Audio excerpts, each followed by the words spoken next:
Hey guys, thanks again for joining us for another week of Okay Now John. This week we're going to be talking about doing all things for the glory of God. So let's go ahead and look at Colossians chapter 3 verse 17, and this is what it says.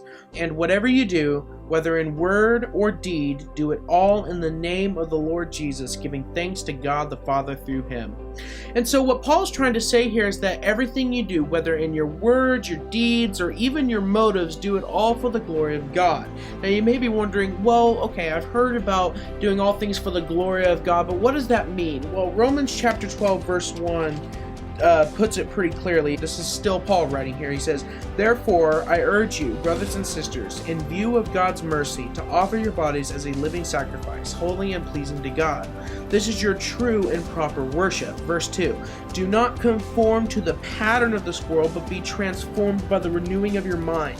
Then you will be able to test and approve what God's will is, his good, pleasing, and perfect will." Romans 12:2 basically told us what is pleasing to him, to sacrifice ourselves for other people.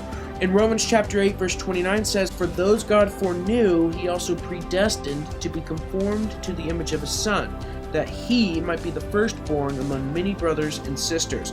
And so what does Paul mean when he says being conformed into the image of Christ? Well, we talked about this a couple weeks ago, what it means to be conformed to the image of Christ. It means to be made more like him.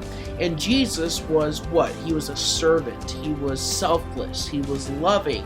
In the same way, if Christ has given us a new heart, we will begin to show signs of being more like him. We will begin to love more. We will begin to be more selfless. We will begin to serve. And so when we talk about doing things for the glory of God, since we are image bearers, we don't live for ourselves, we live for the glory of God.